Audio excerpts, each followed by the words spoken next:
Welcome back to Jawing About the GMen. I am Joe McGuire along with Sean Scanlon.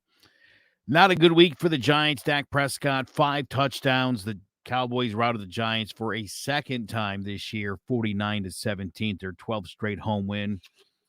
Giants got crushed 40-0 in the season opener. That 72-point margin was the largest in a sweep of an NFC East opponent since they beat Philadelphia by 66 points in 1969. Meanwhile, the Giants outgained 368-27 with Tommy DeVito running the show. About what we expected. Yeah, so that's not good, right? No, terrible. Yeah. I mean, this Giants team is awful, Sean. They're not good. It's not fun to watch. I said it last week, but there are just so many better games on. And but I'm a sicko. I'm a Giants fan, unfortunately, stuck with them for life. So it's another long season that you got to sit through. Really, at this point, you're just hoping for some of the young players to watch some progress from them. Some players on the defense like Deontay Banks, Kayvon, hoping that Dexter is still playing well. But yeah, I mean, this offense can't do anything. It's similar to what happened at the end of 2021. When Daniel Jones got hurt, when we were watching Jake Fromm and Mike Glennon, the end of the Joe Judge era, which just wasn't great. So, really just looking for development out of the young players. I really don't think there's a chance that we're going to win another game this year. I'd be shocked if we do, even with the schedule being pretty light. Giants fans just got to hang in there tough, try and hope for a number 1 or number 2 pick, which I think won't be hard to do. I think we have a good shot at the number 1 pick. I think that the Panthers have a better shot of winning games down the stretch than we do with the offense that we have in place right now. Yeah, it would almost be unfortunate, I think, at this point, if the Giants ran into a win. But yeah, it's extremely difficult at this point. This offense is tough to watch. It's just not enjoyable. And you sort of feel bad for the defense. I mean, they're just always on the field. They're never in a good place. On the bright side, I mean, there has been, I think, some player development. I mean, I think Deontay Banks is fantastic. I think this is going to be a guy who's going to be a difference maker for this defense for a long time. Thibodeau has really come on and hasn't quite lived up to what he's supposed to be, but we're starting to see more and more glimpses of it. But, going into this season, I think we felt like the Giants had sort of closed the gap a little bit. Talent-wise, not even close. Especially when you look at them compared to the Cowboys and the Eagles. Yeah, they're in a complete other class. We probably took a step back from last season, honestly. I mean, at least the Cowboys games last year, we lost both, but they're at least competitive in both of those games. We had a lead late in the fourth quarter in that first game last year, and then Thanksgiving, we were in it up until the fourth quarter, and the Eagles blew us out. But it's not going to be pretty when we play the Eagles late in December too. Hopefully by week 18, the last game we play them, they're sitting everyone, which will still probably get blown out by 20 by their backups. But yeah, I mean, you said it. It's about these young guys, and it's not even just those high draft picks like Banks and Thibodeau. There's some other good young players that got drafted a little bit later that have been shown signs of promise. Guys like Micah McFadden, who's really stepped up this year. Inside line, he's the MVP of this defense. Yeah, him and Okereke are really been great. Yeah, he's been great all year.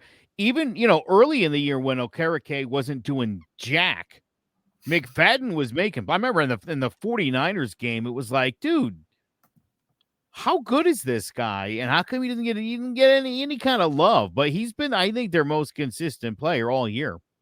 Definitely. And inside linebacker has been a question for this team for probably a decade now. And finally, I mean, we paid big money to bring Okereke in. He's been really solid. And then Micah McFadden, who we got in the 5th round, I believe, to find a guy like that in day 3, who I think could be a piece here for a long time, is definitely huge.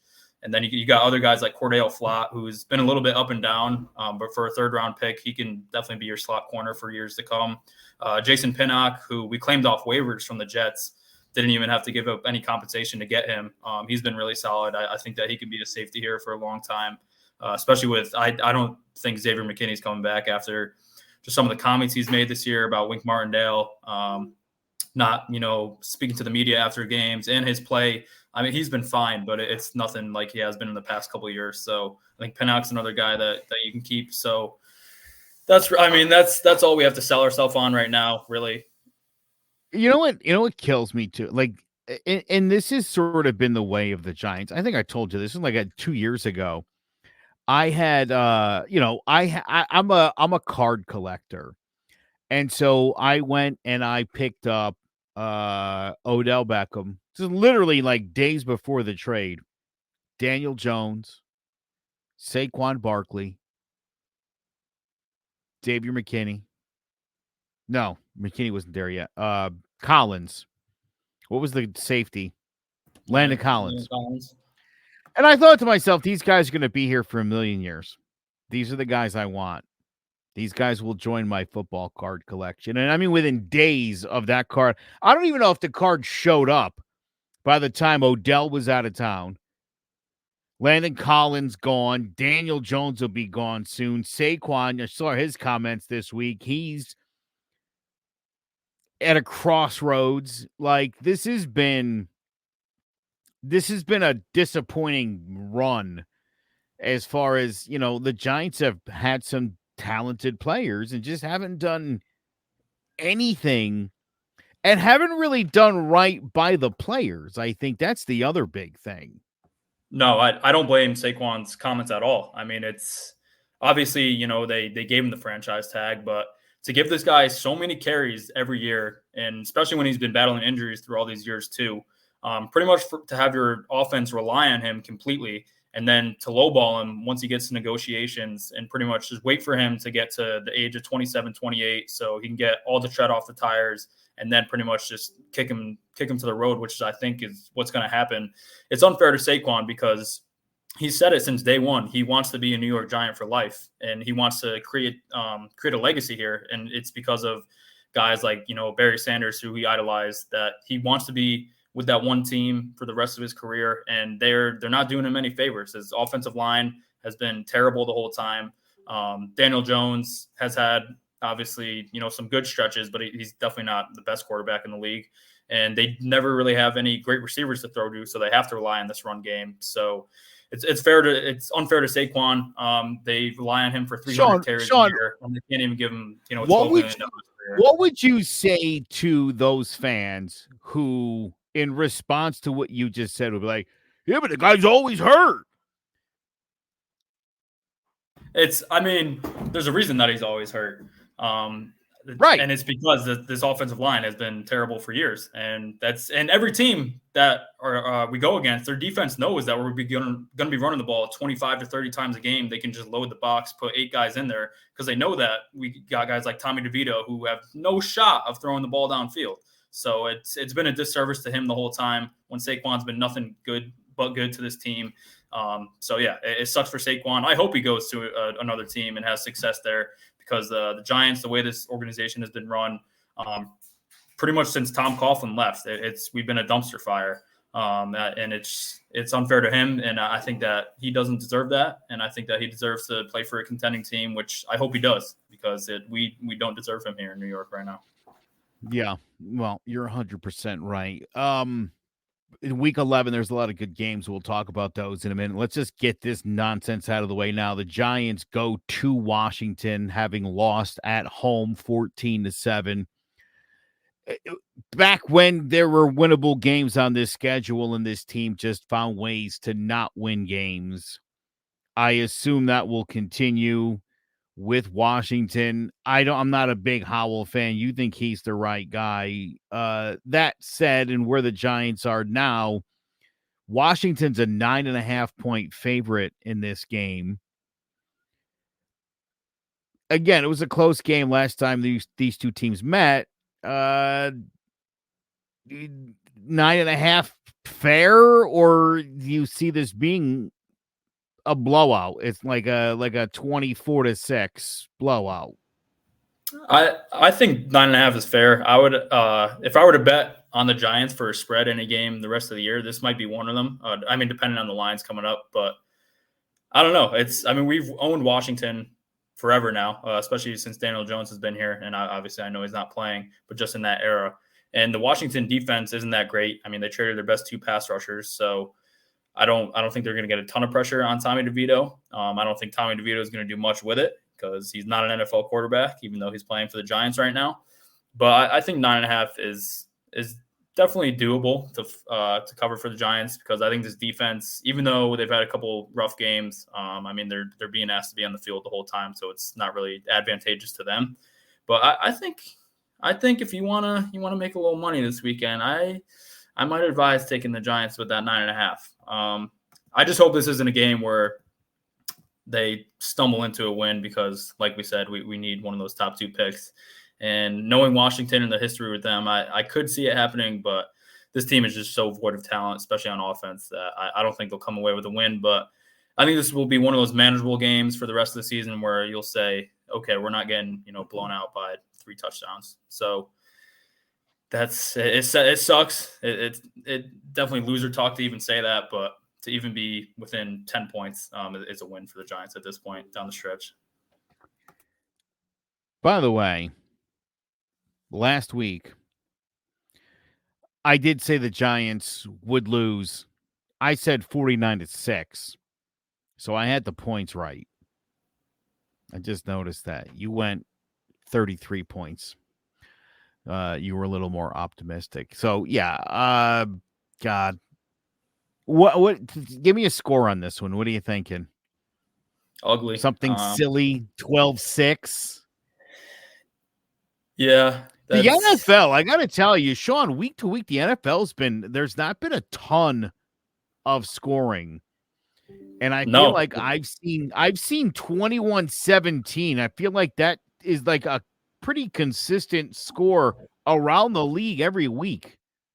Yeah, scoring's been down this year. I think the most in like 20 years. So it's definitely been a weird year in terms of that. But yeah, this is going to be an ugly score. Something that just doesn't make sense. I think Washington's offense is pretty good. And I think the Giants defense will be on the field for the majority. So I'd probably say you can see like a 19-12. So the Giants cover. Weird score, but they end up losing. Nice. That's something weird like that's going to happen. So I like that actually. 19-12. I like that too. Baltimore did beat Cincinnati 34-20 on Thursday Night Football. The big news there was that not only was there a Joe Burrow injury pregame, there was a Joe Burrow injury mid-game, and he's out for the season now. And anybody that's got Joe Burrow on your fantasy team, you're in trouble. You know that. And that team's done. Cincinnati's done. It's over. Yeah, you can put a wrap on it, put a bow on it for them.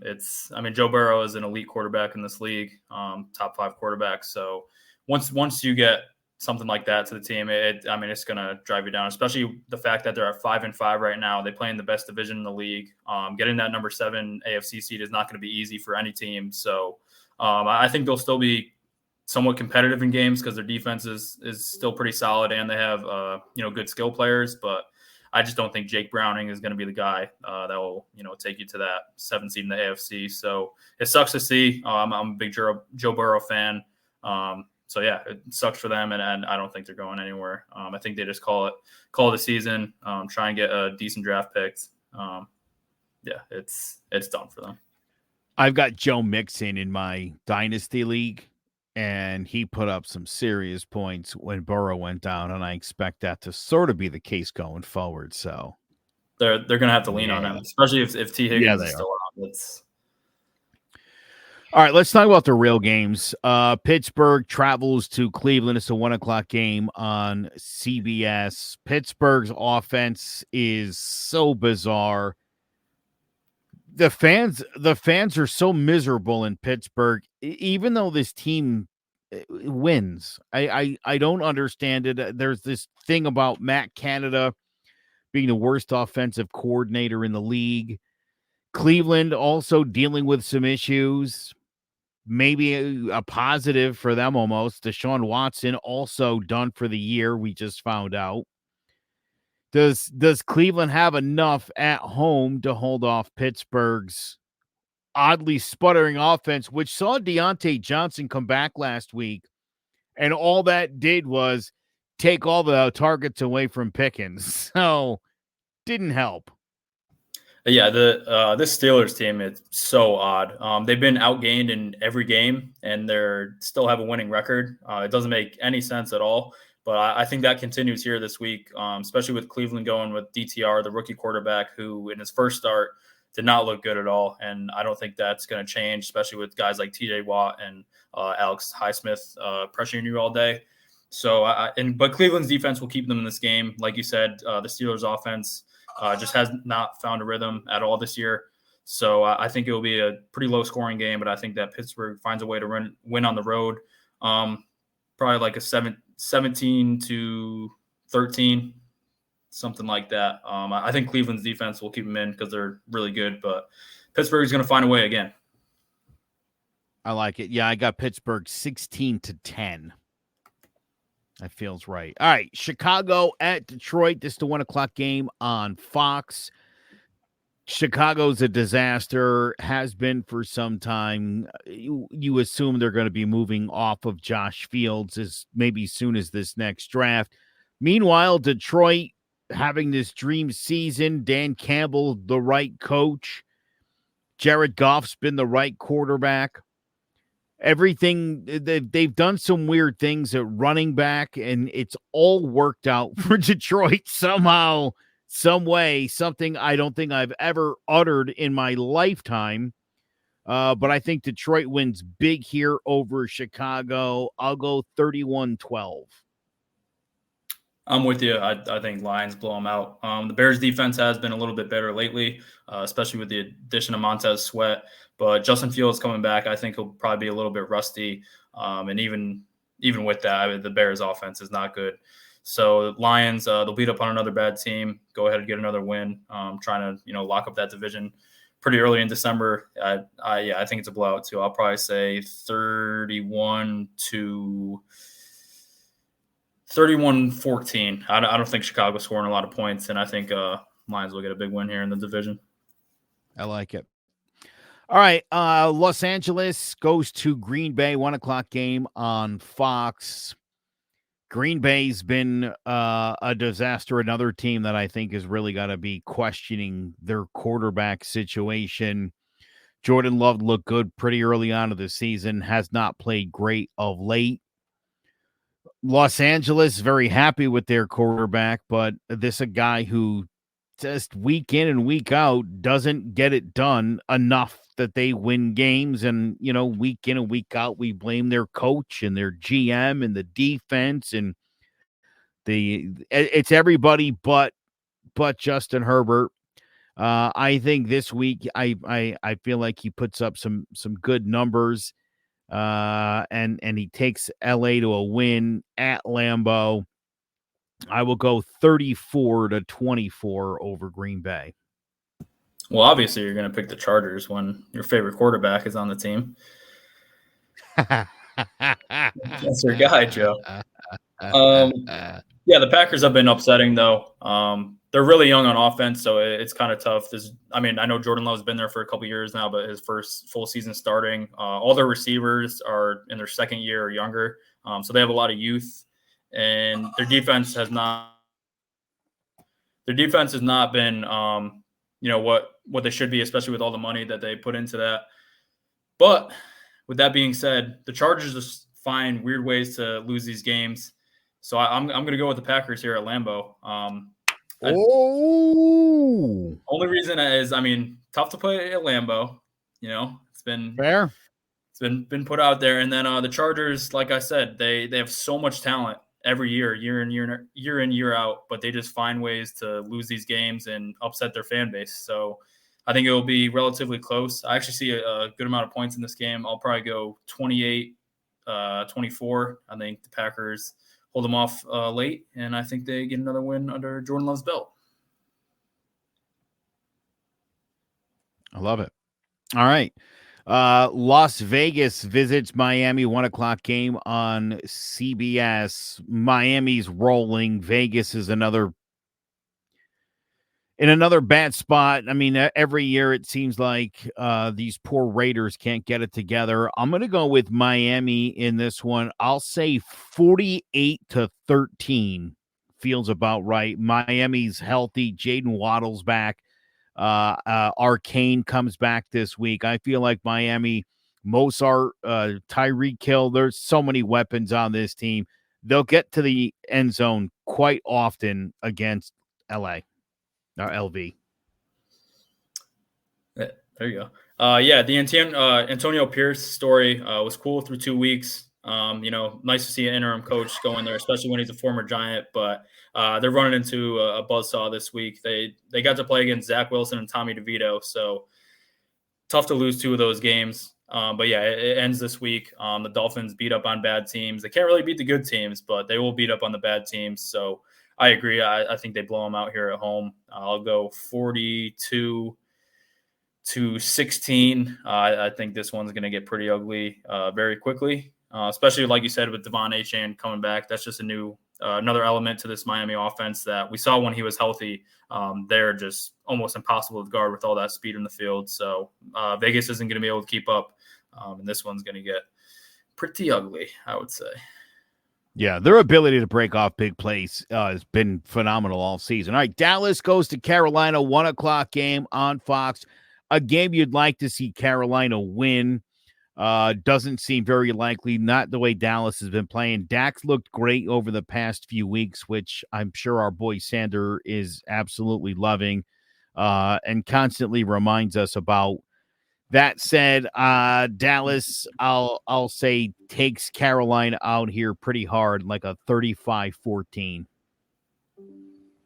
Yeah, this one's another stinker.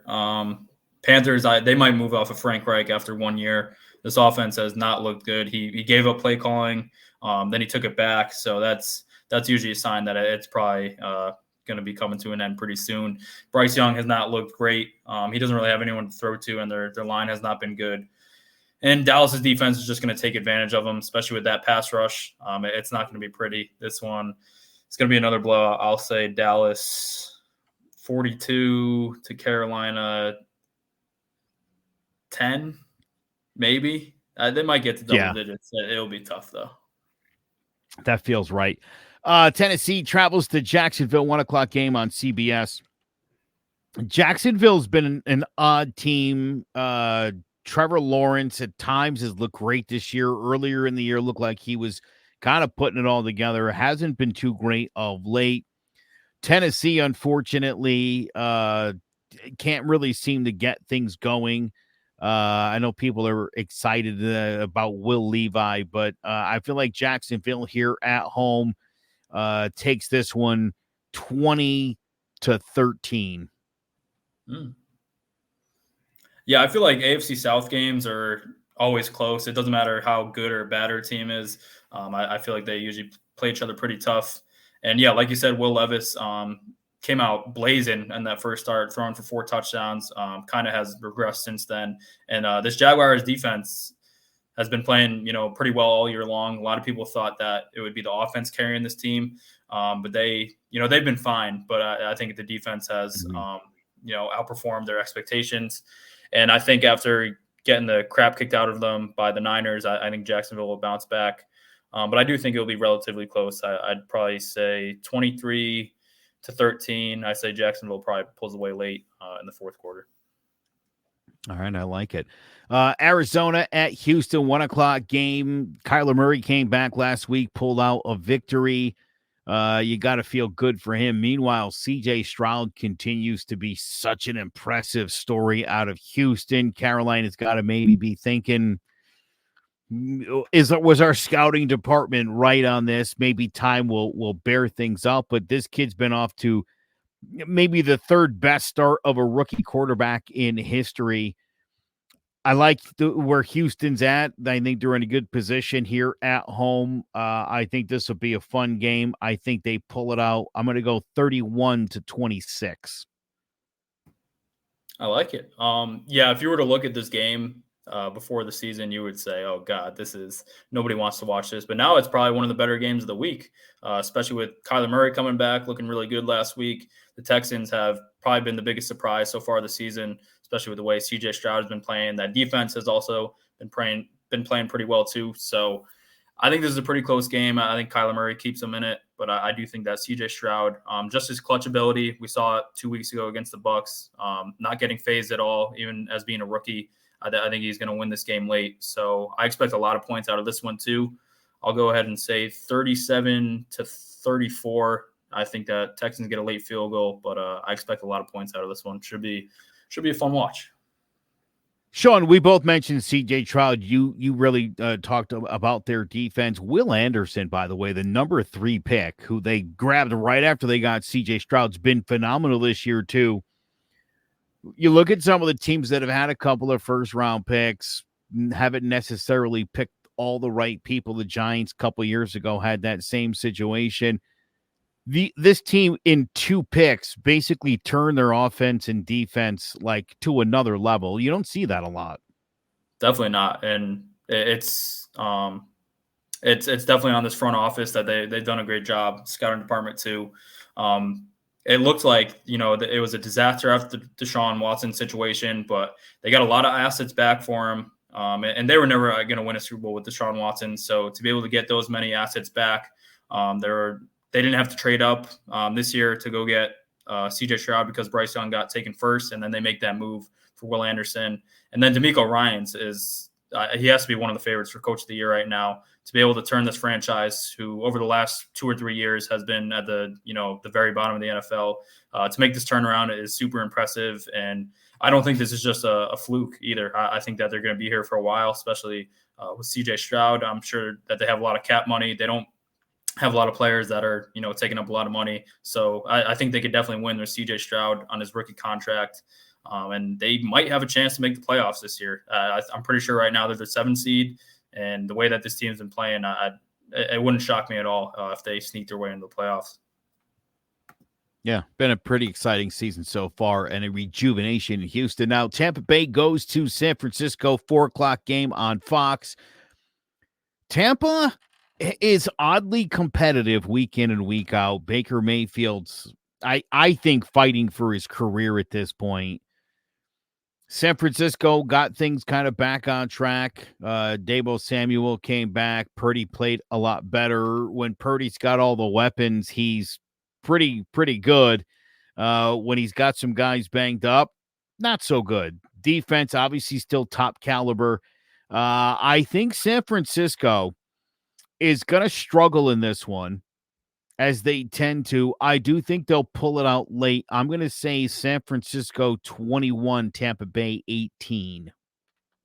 All right. I think that San Fran's going to carry the momentum that they had last week in that win against the Jags, and just carry it over to this game against the Bucs.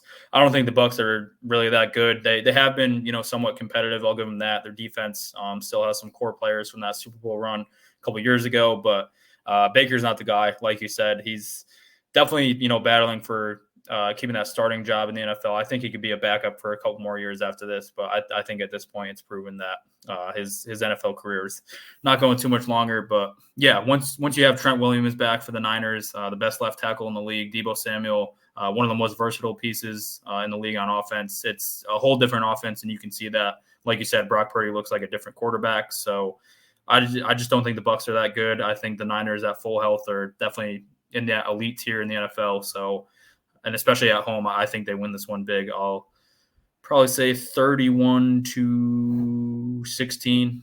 Sounds right to me. Something like that. I could see that. Yeah. The Jets go to Buffalo, 4:25 on CBS. The Jets, I've watched so many Jets games this year for no reason. I don't know why I do it to myself. Maybe I just want to see if I could watch worse football than the Giants. That defense is so good. When he's throwing the ball to Garrett Wilson, good things tend to happen. It's a matter of getting it to him. Shockingly, they cut Michael Carter this week after a player-only meeting. I've seen Michael Carter in big situations.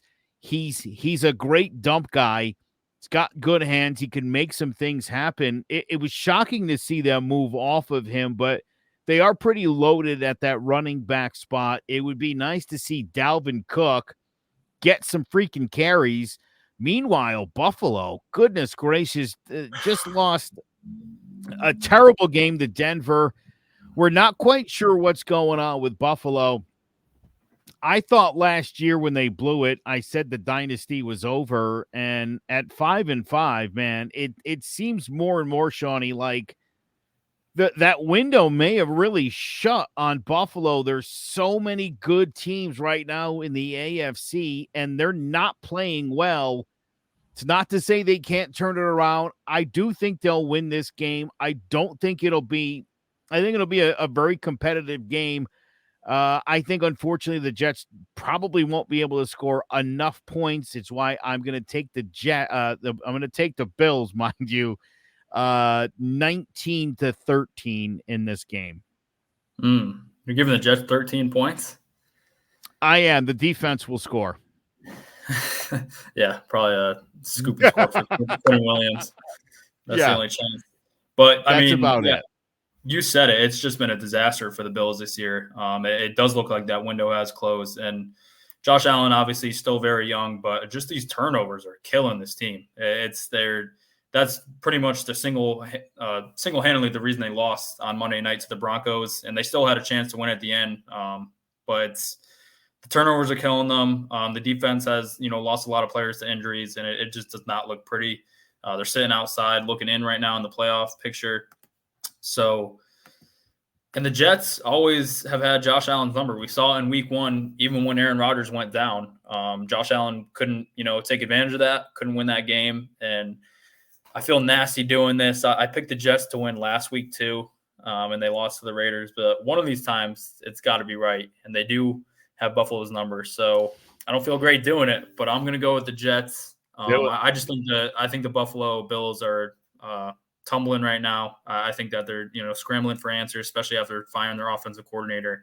And I just don't think it gets anywhere better here. So I think the Jets defense comes out to play, has a hell of a game. And I think that the Jets will win 13-7. This is going to be an ugly one. And I think the Jets get another W on the board. This would be a disastrous loss for Buffalo, especially you mentioned they lost the opening game, a game they inexcusable that the Jets were even in that one, and they won it on a late punt return, right? Yep. Mm-hmm. Yeah. So we'll see. I like that though. You never know. This NFL season's been so weird. Seattle and LA playing 4:25. That's a CBS game. I'm confused because I thought LA was playing Green Bay. Is this the Rams? This is the Rams. That's why. Okay. Too many LA teams. I forget. I'm sorry. Excuse my brain part there. Yeah, I forgot there are two LA teams. I was like, wait a minute. Yeah. All right. The Rams have been playing a lot better since Cooper Kupp came back. Seattle is not that great. They're a good team. They do find ways to I'm going to just do it. I'm going to just say the Rams, I think, win this game. I'm going to go 24-19. Yeah, you can tell by the way you started that you wanted to do it, and I'm glad you did. Yeah, thank you. I mean, the Rams beat them in week one in Seattle, which was pretty shocking. And I agree with your assessment on Seattle. I think that they're a good team, but I don't think they're a great team. So I think that they go into LA this week and win the game. I think that Geno Smith has looked pretty good the last couple of weeks. This receiving core is one of the best in the league, and this defense does enough to keep him in games. And it's Matthew Stafford's first game back from injury. I don't know how great he'll look, especially him being a lot older now, coming off injury. So I think it'll be a pretty competitive game, but I think that the Seahawks are going to pull this one out. I'd probably say 28-20. I think it'll be relatively close, but I think Seattle's just better than LA, and they'll get this win on the road. All right, good. Minnesota and Denver. Man, Minnesota, it looked like it was all over for these guys. And then Joshua Dobbs showed up. Meanwhile, Denver got off to a bad start after a bad season. Everybody kind of thought they were done. Huge win last week. I'm going to take Minnesota, though. I just feel like Minnesota's clicking on all the right cylinders. I think they win this one 31-24 at Denver.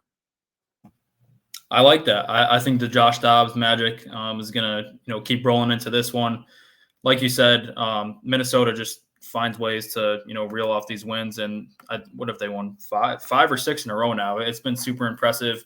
And you thought after Kirk Cousins went down, especially with Justin Jefferson being out with injury, you thought it was done for the season. But they found ways to win these games. And Denver too has looked pretty impressive the last couple of weeks. Russell Wilson has found himself kind of get in a groove. This defense has looked a lot better. But I'm going to go with you with this in this one. I think Minnesota gets this one on the road. I think it'll be pretty close. I'll probably say 24-23. I think it's a 1-point game. And this is another one. If you were to look at this game a couple weeks ago, you're like, oh, God, they got to flex this one out of Sunday night. But now this might be one of the better games of the week. And I think it will be pretty entertaining. But Josh Dobbs and his alopecia is going to keep it going in Denver. Yeah, I'm very excited for that game. The Monday night game very well could be Super Bowl preview. The Kelsey brothers currently have the #1 song on iTunes, thanks to Taylor Swift, who, Sean, before we get into the game, let's talk about I think it's fair to say at this point that Taylor Swift has put a guy who was on the map, and his brother too. Again, pretty well-known guys, very successful football players, beloved in the cities that they play in. A great story, the whole thing with their mom last year, the Super Bowl.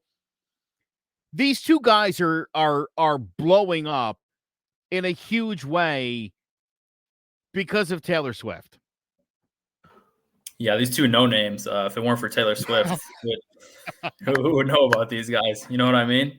But Sean, until that song went to #1, that's what I had to say. Like, all right, Taylor Swift, they got a song #1 on the iTunes charts.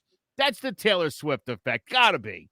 Their podcast is at the top of the charts too right now. It's that Taylor Swift bump, and I know that Roger Goodell is loving all those Swifties, bringing in extra money, extra revenue for him, watching these games that otherwise they would have no chance of watching. So yeah, it's Taylor Swift. Thank you for.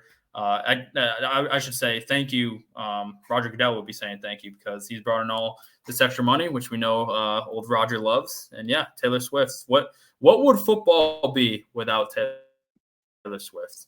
Sometimes you got to ask the important questions here. Look what she's done for this beautiful game that we love. I feel like this year's Super Bowl, I feel like people are going to get together. They're going to throw parties. It's going to be wild. Imagine that. Like, make a big day of the Super Bowl. Lots of people will tune in. Record numbers even. Yeah. I mean, it's you said it. I mean, the Super Bowl usually, not an eventful day, not a lot of parties going on, not a lot of people tuning in. But now that Taylor Swift's around, you better watch out for these TV party ratings. Time. They're going to be the best of all time. Yeah. All right. Let's talk about this game. Like I said, this was last year's Super Bowl. This very well could be this year's Super Bowl. I've been saying to you when you and I have disagreed on this about how good Kansas City's defense is, and I told you last week. I forget. They would not DJ Metcalf, not the player.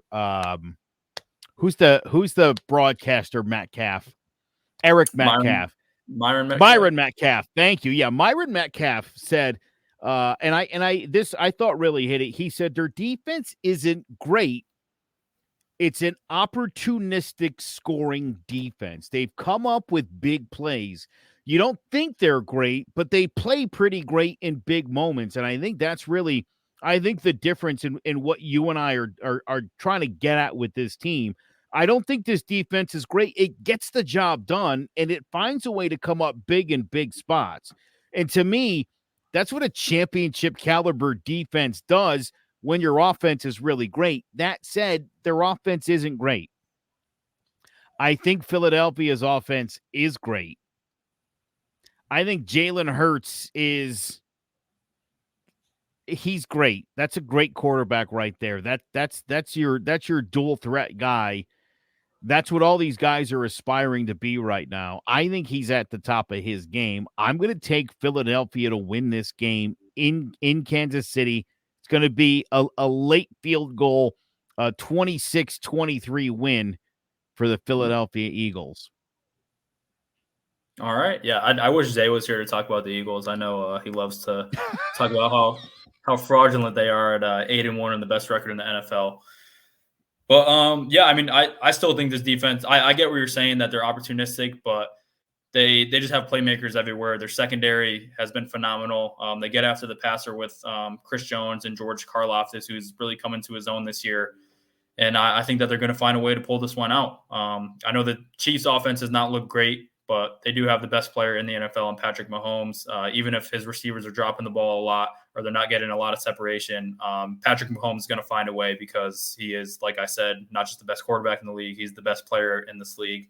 But I think this is going to be a classic. It's the best game of the week. It's going to be a really fun one on Monday night. Obviously, the Super Bowl rematch, the two brothers, Taylor Swift, you name it. It's going to be a good one. But I do think the Chiefs pull it out. I think it is going to be a very close game. I'd probably say 23-20. I agree with you that it's a field goal game, but Arrowhead, it is not silent in that stadium. Tough place to play. Yeah, and I know Philly is used to crazy fans as well, but I think Arrowhead is a different animal, and I think Patrick Mahomes finds a way in this game to win, and I think the Chiefs defense does enough to give the Eagles their second loss on the season. Sean, I don't know if you factored this in. There was some controversy this week that came out. Apparently, some years ago, Brittany Mahomes sent out some mean tweets about Taylor Swift. And we know Taylor Swift does not let things go, generally speaking. No. Could this cause some friction between Mahomes and Kelsey? Could this become an issue for this team, or can they overcome this somehow? Could Taylor Swift bring this team down, or does she smile through it and help this team win a Super Bowl? I'm glad you're asking the great questions here, Joe. It's great journalism by you, bringing these tweets to the forefront. This has to be addressed. Yeah, I don't know how those tweets slipped under my thumb. I thought I was on top of my Brittany Mahomes drama here, but I guess not. But I think something that's stronger than the Swifties is Andy Reid and keeping this locker room together. Big Red. I think that that'd be a pretty good battle. Andy Reid going up against the Swifties. If anything ever happened, if Kelsey and Mahomes had a beef, I think Andy Reid would be able to put his foot down and get them back on the right track. So it's a lot of drama going on with Kansas City. You know, Taylor Swift. You don't know with that one. You just don't know what's going to happen next. So I think the Chiefs will be fine, but it's something to keep in mind. If they lose, we'll have to open this debate back up and figure out just how much that might have had to do with this. If they lose, just run this clip back and post it all over the socials. We had it first. It'll go viral. It'll totally go viral. All right. That is going to do it for this week's show. Make sure you give us a follow. We are on all the social media apps. You can also download the audio version of this podcast, iTunes, Spotify. We're on whatever platform you're on. We're on all of them. Make sure you subscribe YouTube. Follow us on Twitter, or now known as X. Nice job getting another spaceship blown up, by the way. And clevercrestmedia.com/join about the GMen to get all the latest on the New York Football Giants. Unfortunately, Zay has been partying with his mother for days now, it seems like. They're on a bender. Big shout out to Mama Groves. We'll be back here next week. Zay will be here as well. From a boy, Sean Scanlon, I'm Joe McGuire. Thank you so much for watching this week's episode of Jawing About the G-Men.